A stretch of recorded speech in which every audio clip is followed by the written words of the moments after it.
The wire Hindi के Facebook live कार्यक्रम में आपका स्वागत है। हमारे साथ आज हैं द वायर के संस्थापक संपादक सिद्धार्थ वरदराजन जी।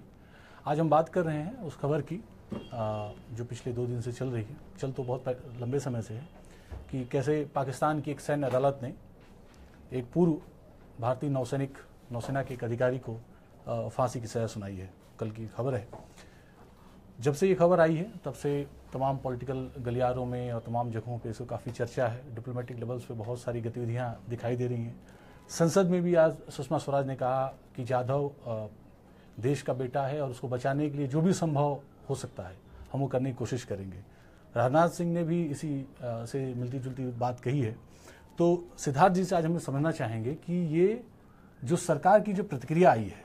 एक तो पाकिस्तान ने जो कदम उठाया वो अपनी जगह पे है, लेकिन सरकार की जो प्रतिक्रिया आई है उससे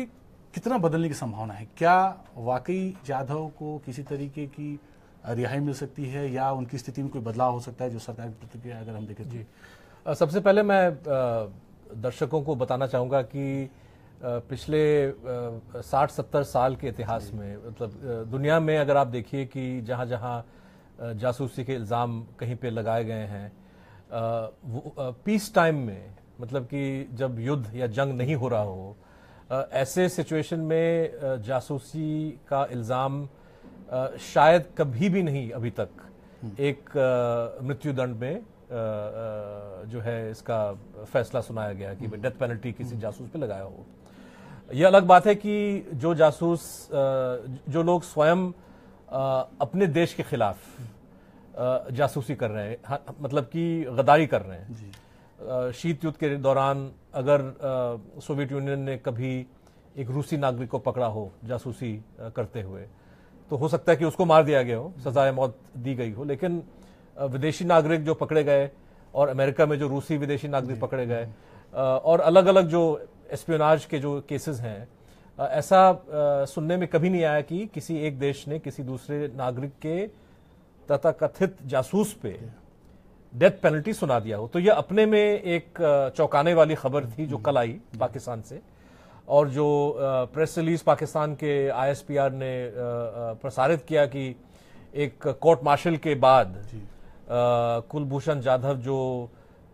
पाकिस्तान का कहना है कि ये एक रॉ एजेंट है, जासूस हैं, हिंदुस्तान का कहना है कि ये एक रिटायर्ड नेवल ऑफिसर हैं जो अपना प्राइवेट बिजनेस चला रहे थे और कहीं ना कहीं उसको किडनैप करके पाकिस्तान ले जाया गया पिछले साल। पाकिस्तान का दावा है कि वो पाकिस्तान के अंदर पकड़े गए। तथ्य क्या है ये शायद बहुत मुश्किल होगा जानने के लिए, लेकिन पहली दफा पाकिस्तान इस तरह से एक इंडियन सिटीजन पे ऐसा गंभीर इल्जाम लगाते हुए और फिर डेथ पेनल्टी सुनाते हुए, मतलब ये अपने में बहुत चौंकाने वाली बात है और डेफिनेटली इसका एक नेगेटिव इम्पैक्ट बायलैटरल रिलेशनशिप पे पड़ेगा। जो आप देख रहे हैं, सुषमा स्वराज जी का बहुत तीखा बयान आज पार्लियामेंट में, उनका कहना था कि अगर पाकिस्तान इस दिशा में आगे बढ़ने वाली है तो वो पूरी तरह से समझ लें कि इसके अंजाम बायलैटरल रिलेशनशिप पे क्या होंगे। और तो ये मुझे लगता है कि अपने आप में सिचुएशन की गंभीरता को दर्शाता है। इससे आगे पाकिस्तान क्या कदम लेगा, हिंदुस्तान क्या सफल रहेगा जाधव को छुड़वाने में? सबसे पहले तो मुझे लगता है कि प्रयत्न या कोशिश ये होगी कि वो डेथ पेनल्टी जो है इसको एक्चुअलिटी, इसको हकीकत में तब्दील न किया जाए और कहीं ना कहीं इस पे रोक लगाया जाए। उसके बाद उसकी रिहाई के बारे में बात हो सकती है, लेकिन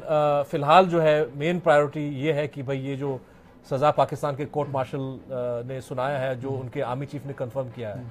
इस पे आगे कार्रवाई नहीं होनी चाहिए। तो अभी अगर हम देखें सिद्धार्थ जी, तो हमारे पास क्या, मतलब भारत सरकार के पास या देश के पास अभी क्या विकल्प है? मतलब भारत सरकार क्या क्या कर सकती है? अगर हम डिप्लोमेटिक लेवल पर समझना चाहें तो वो कौन कौन से चैनल्स हैं जिसको समझ सकती है, देख सकती है? क्या देखिए, वैसे तो ये दो तरफा मामला है और इसमें दूसरे तीसरे देशों का रोल सीधे तौर पे नहीं है, लेकिन पाकिस्तान का दावा पिछले साल से ये रहा है, जब से ये कुलभूषण जाधव के मैं ऑडियंस से माफी मांगूंगा कि बड़ा शोर हो रहा है बाहर। अभी दुनिया में तमाम चीज़ें चलती रहती हैं, कहीं किसी को फांसी की सजा सुनाई दे रही है, कहीं हम चर्चा कर रहे हैं और पीछे कहीं कोई ढोल नगाड़े बजा रहा है। तो दुनिया ऐसी चलती रहती है, हर आदमी अपने अपने कार्य में व्यस्त है। खैर शांति होगी, हम कंटिन्यू कर सकते हैं अपनी बात। ये लोग गुजर गए। तो मैं जो अर्ज कर रहा था वो ये कि जब पिछले साल वो गिरफ्तार किए गए, पाकिस्तान का दावा था कि ये फाइनली आखिरकार उनके हाथ में एक ऐसा सबूत आ गया है जिससे वो दुनिया को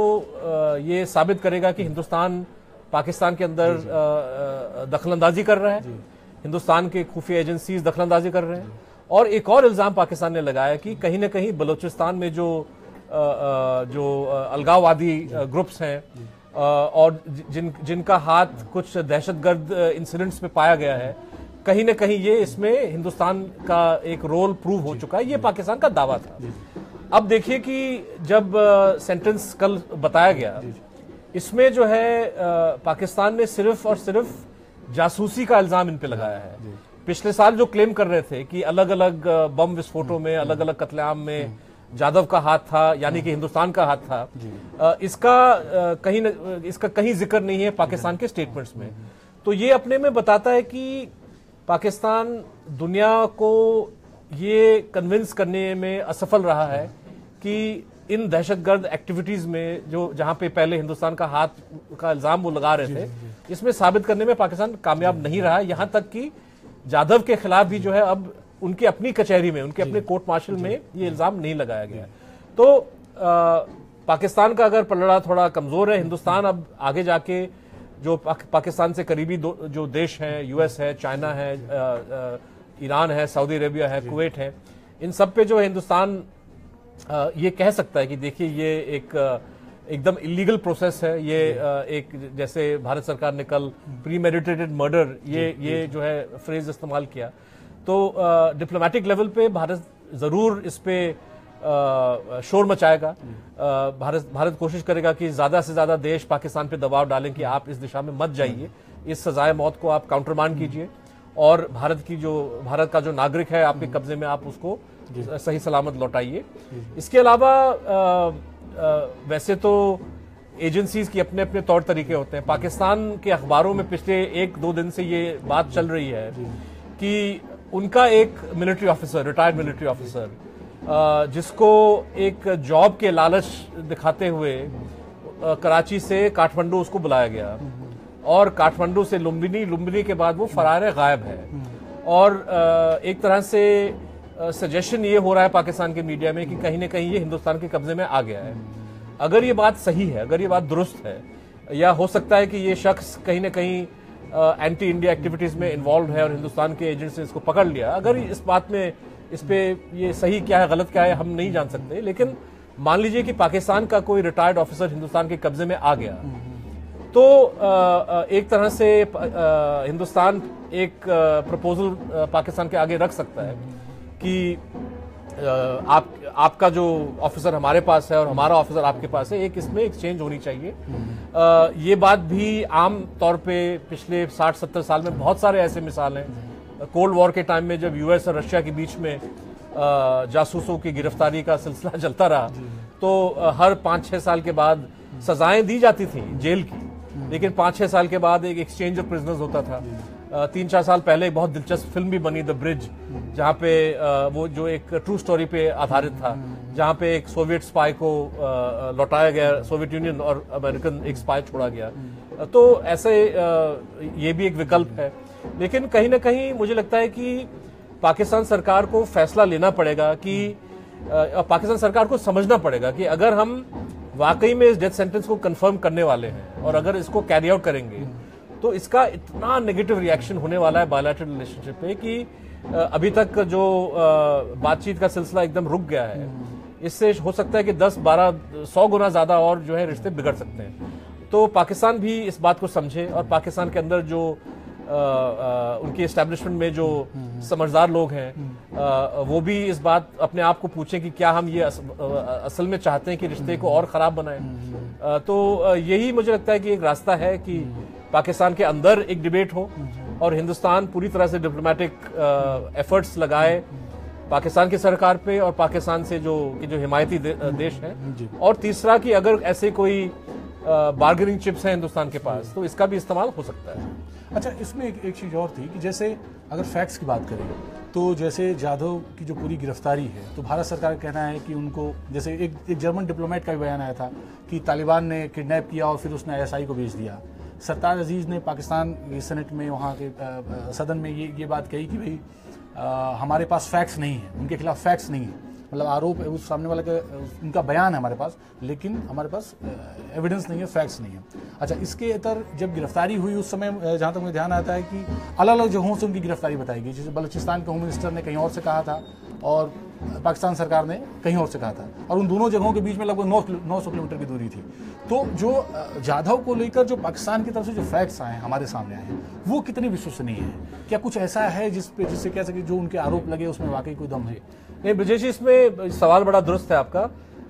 सबसे जो अजीब और गरीब तथ्य है इस केस को लेके वो ये है कि पाकिस्तान ने ये कहा है कि कुलभूषण जाधव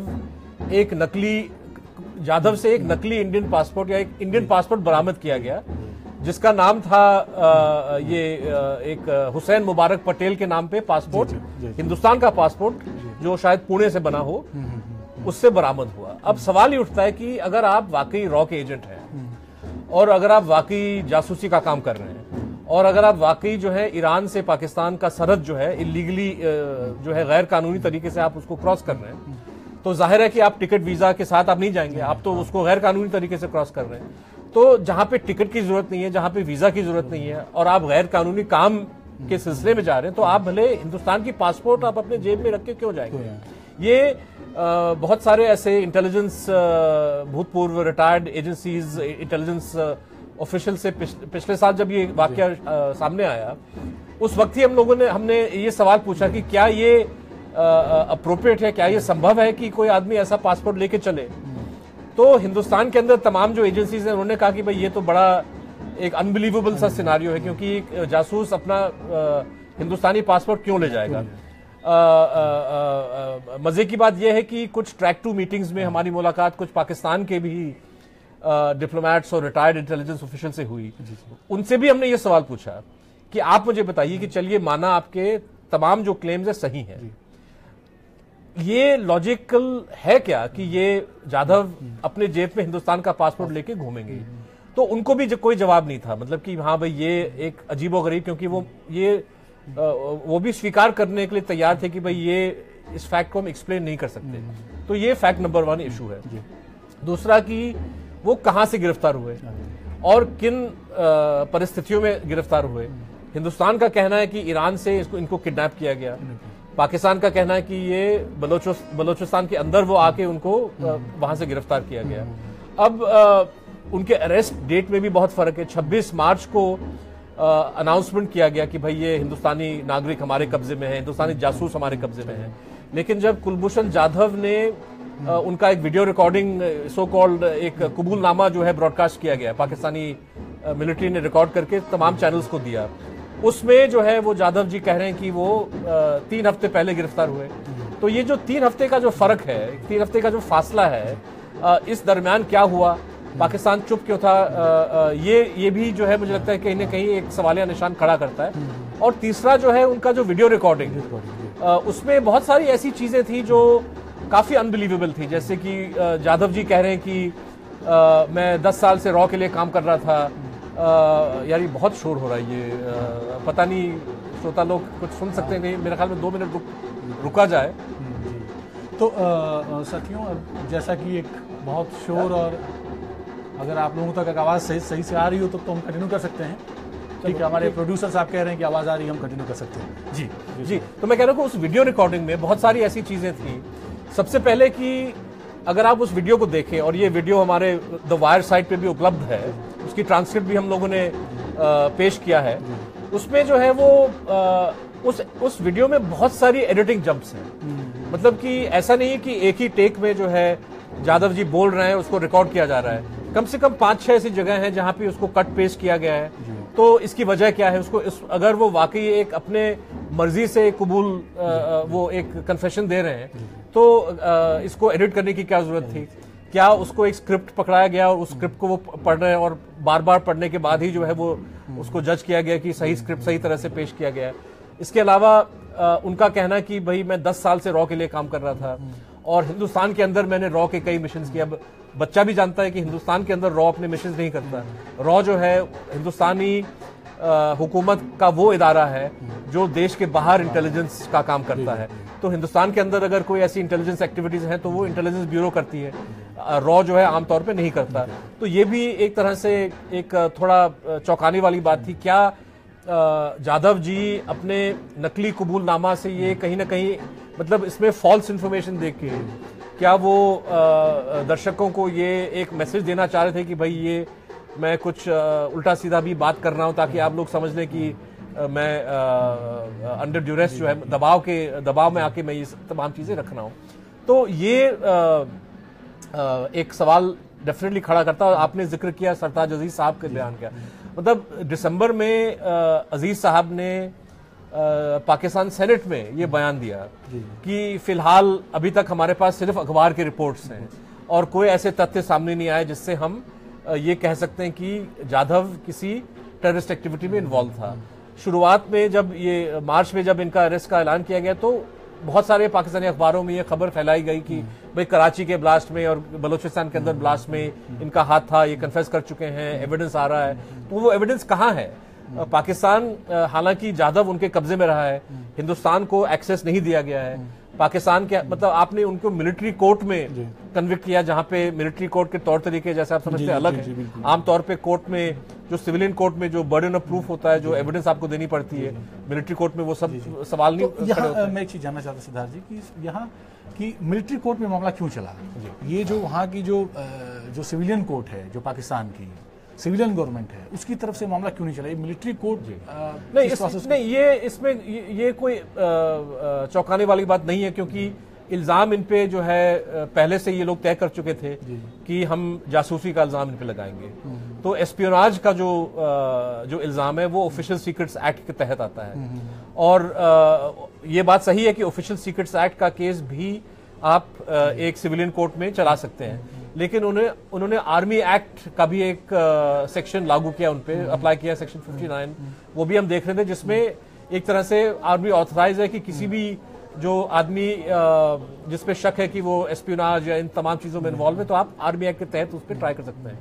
तो मार्शल कोर्ट मार्शल क्यों चुना? ये क्योंकि वहां पे पब्लिक नहीं होगी, वहां पे लोग नहीं आ सकते, वहां पे जो एविडेंस आप पेश करेंगे वो इसका खुलासा कभी नहीं होगा।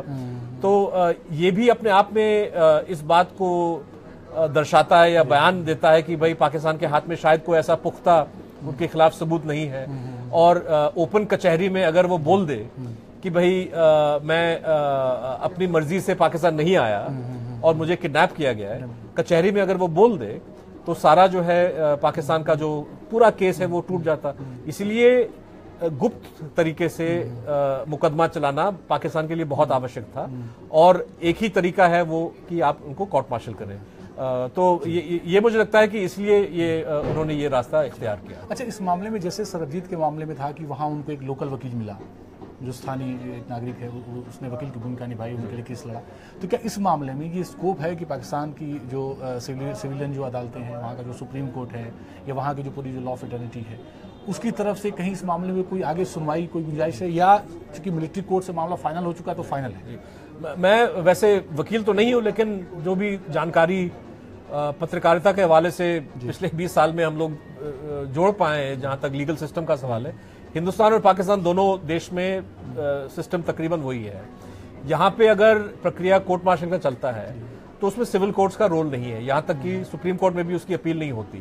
तो मुझे लगता है कि पाकिस्तान ने जो एक रोल चूज किया, एक डायरेक्शन चूज किया कि हम कोर्ट मार्शल के रास्ते पे जाएंगे, तो एक तरह से तमाम जो अपील के जो चैनल्स होते हैं हमारे लीगल सिस्टम में, हाई कोर्ट के, सुप्रीम कोर्ट का, वो बंद है। हो सकता है कि सदर पाकिस्तान, मतलब कि पाकिस्तान के जो राष्ट्रपति हैं, finally commander in chief of arm forces तो वही है। तो एक्ट मतलब जैसे हमारे यहाँ राष्ट्रपति जी को वो हक बनता है कि वो किसी भी डेथ पेनल्टी को क्लेमेंसी में कन्वर्ट कर सकते हैं, लाइफ में कन्वर्ट कर सकते हैं। दिलचस्प बात मैं ये अपने श्रोताओं को बताना चाहूंगा कि गोपाल गांधी जी जो सेक्रेटरी रहे प्रेसिडेंट के आर नारायणन के, उन्होंने एक खत लिखा है पाकिस्तान प्रेसिडेंट को कि आप अपनी क्लेमेंसी के पावर्स प्लीज इस्तेमाल करें ताकि जाधव को सेंटेंस नहीं किया जाए। एक और में जो आपका जो सवाल था सरबजीत के साथ जो आपने इनको जोड़ा है, इसमें फर्क सिर्फ यही है कि सरबजीत के खिलाफ हालांकि वहां पे भी दावा था कि रॉ एजेंट हैं, ये जासूस हैं, लेकिन इनको सिविलियन कोर्ट्स में शुरू से अंत तक ट्राई किया गया और इन पे टेररिज्म के चार्जेस लगे। आश्चर्य की बात यह है कि टेररिज्म के चार्ज लगने के बावजूद और वो कंफर्म होने के बावजूद वो कन्विक्ट भी हो गए और लेकिन फाइनली वो डेथ सेंटेंस उन पे नहीं, मतलब वो उनको जेल में मारा गया, मतलब कि अलग दूसरे कैदियों ने मारा, जबकि यहाँ पे कोई ऐसा टेररिज्म का चार्ज जाधव साहब पे साबित नहीं हुआ। इन्होंने बल्कि जहां तक हम समझ पा रहे हैं शायद इल्जाम लगाया भी नहीं कोर्ट में, इसके बावजूद जो है आप इन पे डेथ सेंटेंस सुना रहे हैं। तो कहीं ना कहीं ये एक जैसे प्री मेडिटेटेड मर्डर का जो फ्रेज इस्तेमाल किया, ये लगता ऐसा है कि ये पाकिस्तान ने ऐसा फैसला किया कि हम इसको बहुत बड़ा इशू बनाएंगे। हो सकता है कि उनके जहन में कोई बार्गेनिंग का कोई इरादा हो, लेकिन फिलहाल जो कदम उठाए ये बहुत ही डेंजरस है बायलैटरल रिलेशनशिप के। जैसे इस मसले में एक ये भी बात है कि जैसे भारत में लोगों को बहुत जानकारी नहीं है, सरकार के लेवल जानकारी नहीं है, वैसे ही पाकिस्तानी मीडिया को अगर देखा जाए तो उसको भी बहुत जानकारी नहीं थी कि चल क्या रहा था। फिर एक खबर आती है कि ये सामने वाले को हमने फांसी देने का फैसला किया, तो वहां पे भी लोगों को या जो मीडिया है उसको बहुत जानकारी नहीं थी कि ये ट्रायल कब चला, कौन लोग थे, कैसे चला, क्या उसमें फैक्ट्स रखे गए, उसके बारे में कोई जानकारी। बिल्कुल बिल्कुल, वहां पे मतलब कि प्रेस रिलीज तो कुछ नहीं बताता कि भाई मुकदमा कब चला, फैसला कब आया। हमको जहां तक हमें मालूम है, हो सकता है कि फैसला 6 महीने पहले सुनाया हो, मतलब इसकी कोई खबर इससे पहले नहीं आई। पाकिस्तान के मीडिया ने बाय एंड लार्ज पाकिस्तान की हुकूमत का जो वर्जन है उसको आगे बढ़ाया है। मतलब कि पाकिस्तान की हुकूमत अपने लोगों को, अपनी मीडिया को यही बता रहा है कि भाई ये बलूचिस्तान में गिरफ्तार किए गए, इनका फलाना केसेस में इन्वॉल्वमेंट था, लेकिन आखिरकार वो प्रूव नहीं हो पाया क्योंकि मुकदमे में इसका जिक्र नहीं है। पाकिस्तान का ये भी कहना है कि ये रॉ के एजेंट हैं वगैरह वगैरह, और जहां तक हम पढ़ सकते हैं, उनके टीवी चैनल देख सकते हैं, पाकिस्तान के बड़े मीडिया इदारों ने इस चीज को क्वेश्चन नहीं किया। ठीक उसी तरह हिंदुस्तान में सरकार का दावा शुरू से ये था कि भाई ये इसका ना तो राव से का ताल्लुक है और ना ही सर्विंग नेवल ऑफिसर है, जिस तरह से पाकिस्तान बता रहा है, ये तो रिटायर होकर अपना बिजनेस चला रहे थे। तो और सरकार का ये भी क्लेम है कि वो किडनैप हुए ईरान से। आपने जर्मन डिप्लोमेट का जिक्र किया, एक जर्मन डिप्लोमेट पाकिस्तान में, उन्होंने भी इस बात को एक तरह से आगे बढ़ाया कि हो सकता है कि किडनैप होके पाकिस्तान में घसीटे गए उनको, मतलब ड्रैग किया गया उनको। तो हिंदुस्तान में जिस तरह से आमतौर पे सरकार की बातों को, जहां तक इस केस का मिसाल अगर हम ले जाधव केस का, बाय एंड लार्ज हिंदुस्तान में लोगों ने गवर्नमेंट ऑफ इंडिया वर्जन को एक्सेप्ट किया है, क्योंकि पाकिस्तान का जो क्लेम है, पाकिस्तान के जो फैक्ट्स पाकिस्तान ने पेश किए, जैसे हम पहले कह चुके हैं कि गले से उतरते नहीं है कि भाई हिंदुस्तान का पासपोर्ट कैसे था उसके पास। ये सबसे बड़ा सवाल, आज तक पाकिस्तान इस पे जवाब नहीं दे पा रहा है। तो मुझे लगता है कि पाकिस्तान के अंदर, लेकिन ये भी मैं अपने नाजरीन को बताना चाहूंगा कि पाकिस्तान के अंदर बहुत सारे उनके अखबारों में उनके जो दानिश जो इंटेलेक्चुअल्स हैं, एनालिस्ट हैं, वो ये इस बात को मान रहे हैं कि अगर पाकिस्तान डेथ पेनल्टी को कैरी आउट करता है, अगर वाकई जो है जाधव जी को ये लोग एग्जीक्यूट करते हैं, फांसी के फंदे पे लटका देते हैं, तो पाकिस्तान ये अच्छी तरह समझ लें कि हिंदुस्तान पाकिस्तान के रिश्ते बहुत खराब हो जाएंगे। तो ये एक तरह से पाकिस्तान के मीडिया में लोग कह रहे हैं इस बात को, और कहने का मतलब ये है कि वो एक तरह से अपने हुकूमत को ये भी कह रहे हैं कि भाई आप सोच समझ के आगे बढ़िए, जल्दबाजी न दिखाइए इस केस में।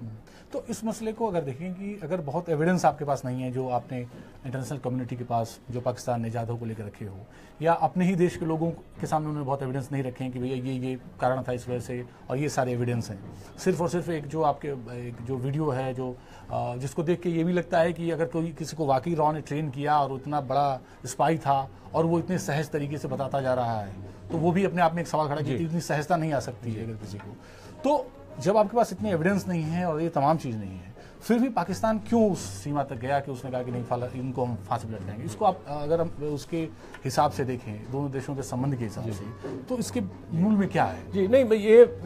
ये सवाल एक ऐसा है जिसका जवाब शायद पाकिस्तान वाले ही और पाकिस्तान के मिलिट्री जो एस्टैब्लिशमेंट वही जानते होंगे, लेकिन इसके मतलब मैं समझता हूँ कि अगर हम इसका विश्लेषण करें तो इसका एक टैक्टिकल हो सकता है कि ये एक टैक्टिकल कदम है, मतलब शॉर्ट टर्म कदम इनका एक है, हो सकता है कि लॉन्ग टर्म स्टेप है। अगर हम टैक्टिकल देखें तो अगर जिस तरह से पाकिस्तान के मीडिया में बयान आ रहा है कि उनके एक फौजी को जो है हिंदुस्तान ने कब्जा कर लिया, नेपाल से जो है पकड़ के हिंदुस्तान में ले आए हैं, तो हो सकता है कि हिंदुस्तान उस ऑफिसर को लेके जो खुलासा हो सकता है कि करे, उसको प्रिएम्प्ट करने के लिए, उस एक तरह से उस कहानी में बदलाव लाने के लिए या उस सिचुएशन को बदलने के लिए हो सकता है कि पाकिस्तान ने ये एक ताश का पत्ता खेल दिया, ताकि हिंदुस्तान भी जो है थोड़ा सोच समझ के आगे करें कि भाई हम वो अगर वाकई पाकिस्तान के कोई रिटायर्ड ऑफिसर हमारे कब्जे में है तो उसके साथ हम क्या करें वगैरह, क्या नहीं करें। हिंदुस्तान भी थोड़ा सोच समझ के एक तरह से चेतावनी है शॉर्ट टर्म, ये टैक्टिकल हो गया। लॉन्ग टर्म और ये थोड़ा वरिंग है कि भाई अगर पाकिस्तान वाकई में ये समझ रहा है कि, क्योंकि इस बात को तो हम मान के चलें कि ऐसा कोई सबूत तो है नहीं, अगर पाकिस्तान के पास ऐसा कोई सबूत होता, अगर वो मान लीजिए कि जाधव को किसी भी दहशतगर्द एक्टिविटी के साथ कनेक्ट कर लेते हैं, आतंकवादी हमले कराची में हुए, पेशावर में हुए, बलूचिस्तान में हुए, आज तक जो है ना अपने पब्लिक को ना अंतर्राष्ट्रीय स्तर पे किसी को वो जो है वो कोई फैक्ट्स वो पेश करने में असफल रहे हैं कि भाई इसमें जाधव का हाथ है, इसमें हिंदुस्तान का हाथ है। तो अगर आपके पास ऐसे तथ्य है नहीं और अगर आप इस बात को आप साबित नहीं कर सकते, तो आप इतना बड़ा कदम क्यों ले रहे हैं जब आपको मालूम है कि हिंदुस्तान और पाकिस्तान के रिश्ते इससे खराब होंगे, बेहतर तो हो ही नहीं सकते। और अगर मान लीजिए कि आपने इस डेथ सेंटेंस को कैरी आउट किया, अगर आपने लागू कराया इस चीज को, तो इसके अंजाम काफी खतरनाक हो सकते हैं। तो पाकिस्तान की मिलिट्री जो है ये सब जानते हुए भी ऐसा कदम क्यों उठा रहा है? क्या ये जो सर्जिकल स्ट्राइक हुआ पिछले साल, जो हिंदुस्तान की सरकार ने कहा कि हमने अलग अलग जो टेररिस्ट ग्रुप्स हैं उनके ठिकानों पे हमने जो हमला किया, क्या ये पाकिस्तान का एक रिटेलिएटरी जेस्चर है? पता नहीं, ये कहना मतलब ये शायद आगे जाके क्लैरिटी इसमें होगी, लेकिन हम ये बहुत कॉन्फिडेंटली हम कह सकते हैं कि फैक्चुअल बेसिस जो पाकिस्तान अभी तक दिखा चुका है ये कहीं कन्विंसिंग नहीं है। हिंदुस्तान के लिए तो नहीं, क्योंकि ये हमारा शहरी है जो पकड़ा गया है और हिंदुस्तान का कोई भी नागरिक नहीं चाहेगा कि अपना शहरी जो है खासतौर पे ऐसे फ्लिमजी बेसिस पे वहां पे एक ऐसी सजा उनको दी जाए। लेकिन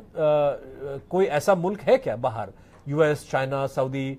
इवन चाइना जो पाकिस्तान ट्रस्ट करता है, जो पाकिस्तान की बातों को एक्सेप्ट करने के लिए तैयार होगा? मुझे लगता है कि ऐसा कोई देश नहीं है, क्योंकि सिविलाइज जो एक यूएन, मतलब मैंने अभी तक इसका जिक्र नहीं किया, मतलब यूएन जो Vienna convention on consular relations होता है कि जब भी किसी एक देश का नागरिक किसी दूसरे देश में गिरफ्तार होता है तो अंतर्राष्ट्रीय कानून के तहत और वियना कन्वेंशन के तहत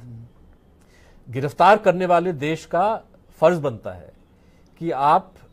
जो पकड़ा हुआ जो शख्स है उसके दूतावास को आप खबर देंगे और दूतावास के जो डिप्लोमेट्स हैं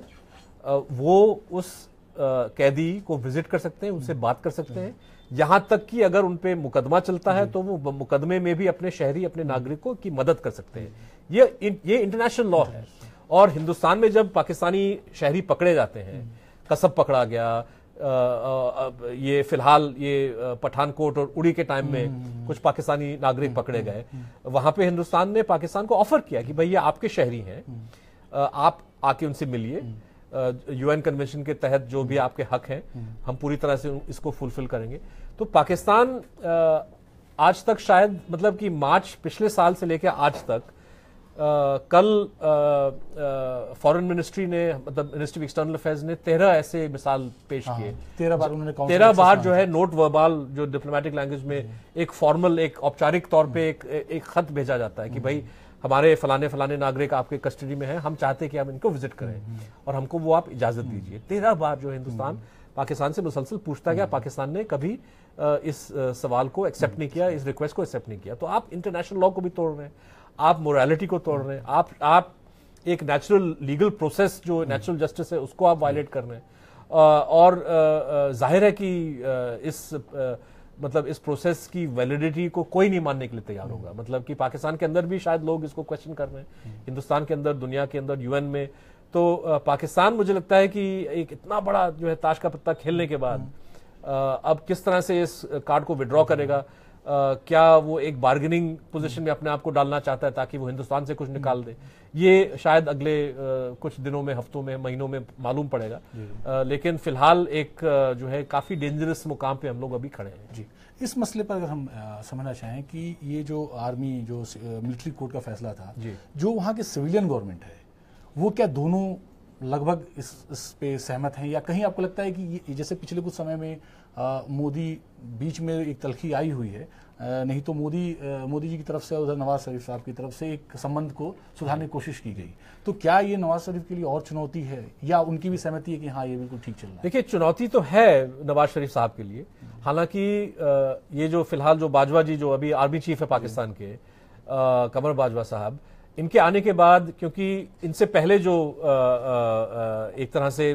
स्पेकुलेशन था कि भाई आर्मी चीफ रिटायर नहीं होंगे, बहुत पॉपुलर थे, उनको एक और टर्म दिया जाएगा, वो हुआ नहीं। बाजवा साहब आए और एक peaceful handover of power with in the military हुआ, जो शायद बहुत दफा देखने को मिलता नहीं पाकिस्तान के अंदर। और पाकिस्तानी विशेषज्ञों का मानना था कि कहीं ना कहीं एक संतुलन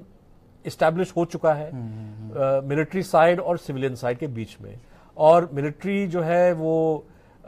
ये चाहता है कि सिविलियन गवर्नमेंट अपनी जिम्मेदारियां और निभाएं, क्योंकि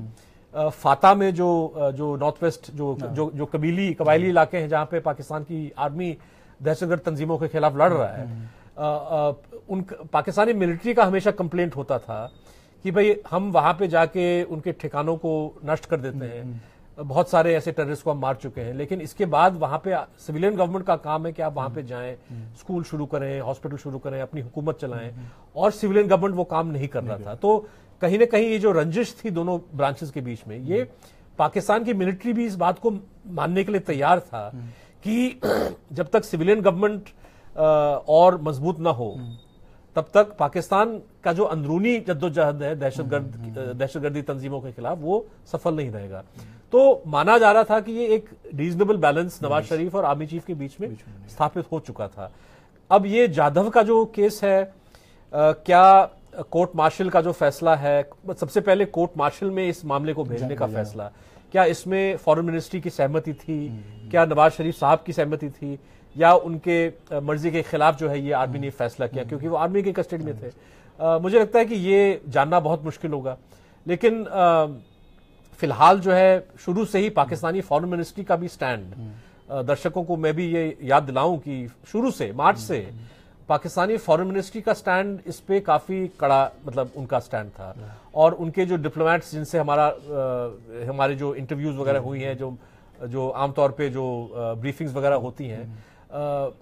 उनका मानना था कि ये तुरुप का पत्ता पाकिस्तान के हाथ में आ गया है, कि ये फाइनली जो है, जो हम 10 साल से कह रहे हैं कि अगर हिंदुस्तान ये पाकिस्तान पे इल्जाम लगा रहा है कि आप कश्मीर में दखलंदाजी कर रहे हैं, तो हम भी कह रहे हैं कि आप बलूचिस्तान में दखलंदाजी करें, तो आखिरकार एक कुछ सबूत हमको मिल गया है। पाकिस्तान के डिप्लोमेट्स इस बात को लेके कन्विंस थे कि भाई जाधव का जो पकड़ा जाना, ये बहुत बड़ा एक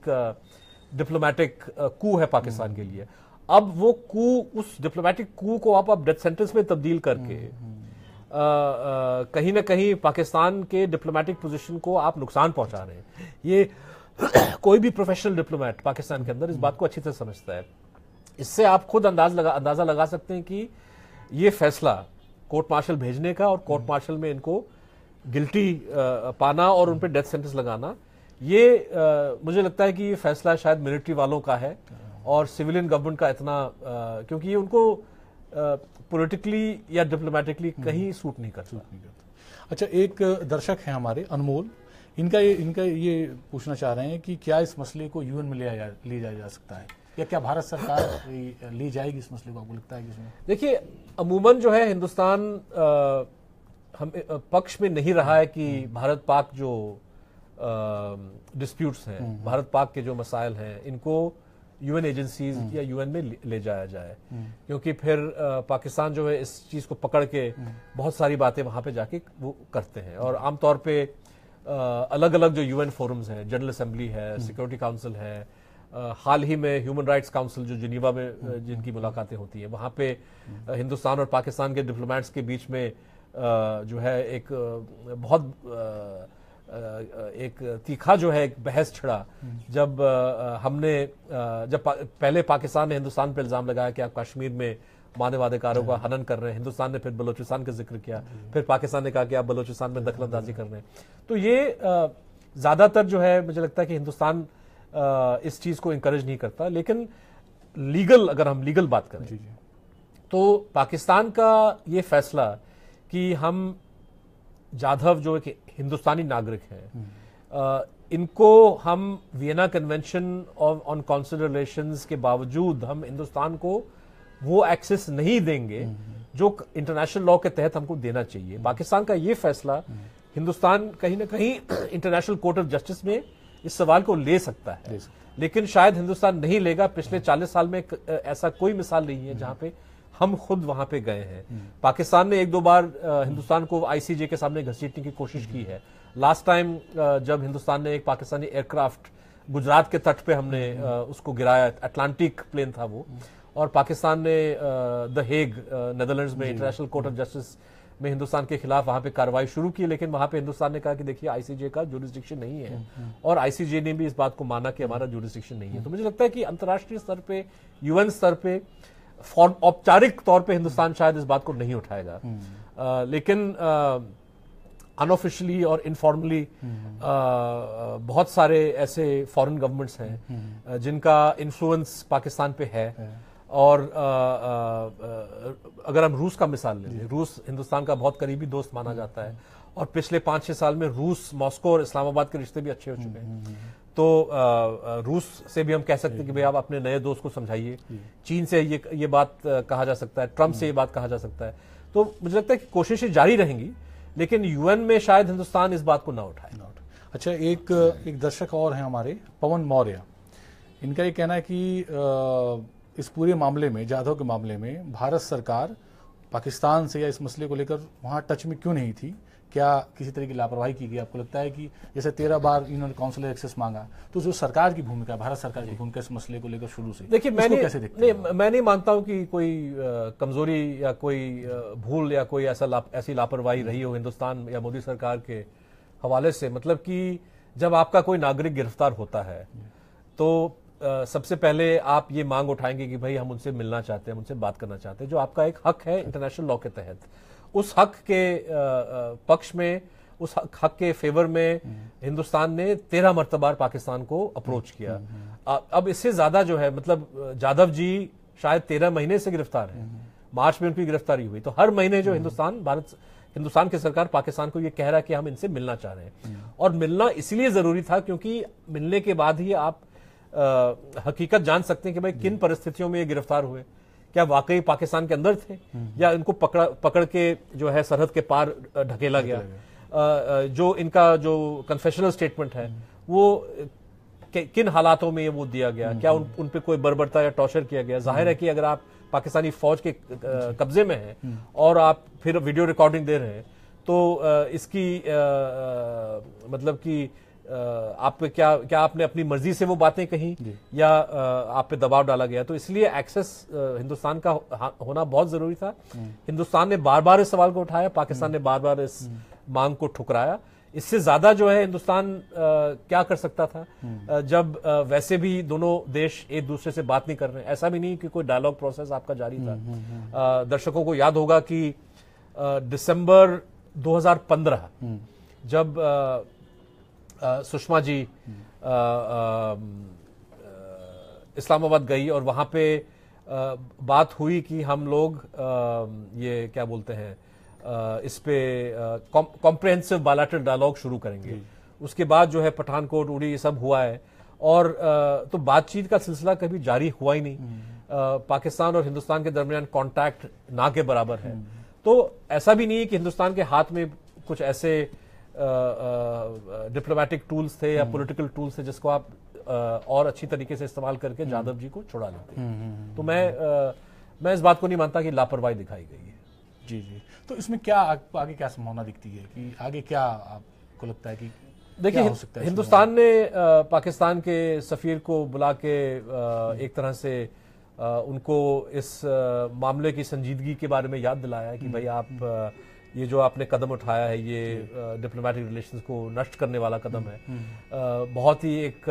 शार्प फ्रेज यूज किया गया जब हमने कहा कि अगर आप इनको एग्जीक्यूट करेंगे तो ये एक pre meditated case of murder होगा। हिंदुस्तान कहीं ना कहीं कह रहा है कि पकड़ने के टाइम से फांसी की सजा सुनवाने तक, और अगर आप उस पे एक्शन लेंगे तो एक तरह से ये पूरा एक मर्डर का केस है कि आपने तय कर लिया कि हम फलाने बंदे को पकड़ के इनको मारेंगे। तो ये बहुत ही गहरा एक चार्ज है, और पाकिस्तान अगर वाकई अपने इस फैसले पे डटा रहता है और इस चीज को कैरी आउट करता है तो इसके बहुत गंभीर नतायज होंगे।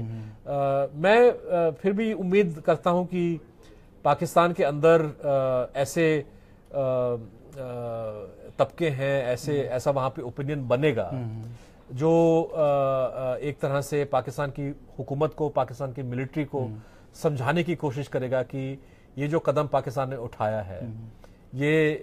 एक गैर जिम्मेदाराना कदम है। इसका कोई लीगल बेसिस नहीं है, इसका कोई डिप्लोमेटिक बेसिस नहीं है, इसका कोई मॉरल बेसिस नहीं है। जासूसी होता रहता है दोनों देशों के बीच में। कभी भी आज तक पीस टाइम में किसी भी जासूस को इस किस्म का जो है सजा नहीं सुनाई गई है। तो आपने ऐसा क्यों किया? वैसे हिंदुस्तान नहीं मानता कि जाधव को वहां पे जाके जासूसी का काम कर रहे थे, लेकिन अगर पाकिस्तान का दावा है तो पाकिस्तान ये भी तो बताएं कि इससे पहले आज तक पिछले 70 साल में पीस टाइम में क्या उन्होंने कभी भी किसी जासूस को ऐसा सजा सुनाया हो, या क्या वो देश दुनिया के किसी भी देश में ऐसा नॉर्थ कोरिया को छोड़ के, या मतलब नॉर्थ कोरिया ने भी शायद अमेरिकन जो वहां पे पकड़े जाते हैं या अलग देशों के जो लोग पकड़े जाते हैं, शायद नॉर्थ कोरिया ने भी फॉरेन सिटीजन को कभी इस तरह से हैंग नहीं किया या ऐसा सेंटेंस नहीं दिया। तो पाकिस्तान ये कदम क्यों उठाना चाहता है? मुझे लगता है कि पाकिस्तान के अंदर लोग आने वाले दिनों में इस सवाल को उठाएंगे, और जैसे इस पे बहस और होती है पाकिस्तान के अंदर, हिंदुस्तान में और अंतर्राष्ट्रीय स्तर पे, कहीं ना कहीं पाकिस्तान की सरकार इस जहां पे जो डेंजरस जगह पे पाकिस्तान आके खड़ा हो चुका है, वहां से वो 2 कदम पीछे हटने के लिए राजी हो जाएंगे। एक सवाल ये था कि जैसे दोनों देशों की तरफ से, भारत की तरफ से भी ये कहा जाता है कि हम जासूसी नहीं कराते, पाकिस्तान भी कहता है कि हम जासूसी नहीं कराते, और बाकी देश भी मानते हैं। तो लेकिन हर समय के बाद पाकिस्तान में भी कुछ लोग पकड़े जाते हैं जिसके बारे में पाकिस्तान का कहना है कि भारत के जासूस थे। ऐसे तमाम लोग आते हैं जो 20 साल 25 साल पाकिस्तान की जेल में रहे थे, और भारत में भी ऐसे लोग पकड़े जाते हैं जो जिसके बारे में भारत का मानना है कि जासूस। तो क्या दोनों देशों को इसको लेकर कि अगर इस तरीके के आरोप लगते हैं तो उसके बीच क्या एक बीच का रास्ता निकाला जा सकता है, या कोई उसकी तरकीब निकाली जा सकती है? नहीं तो फिर ये तो मतलब एक ऐसा सिस्टम है कि आप किसी भी नागरिक को पकड़ के कभी भी कोई कुछ भी कर सकता है। तो इस लेवल पे क्या कभी आपको लगा कोई अंडरस्टैंडिंग बनी, या उसकी कुछ कोई भी संभावना है कि नहीं ब्रजेश जी, मैं ये कहूंगा कि अभी तक शायद एक अंडरस्टैंडिंग थी। मतलब कि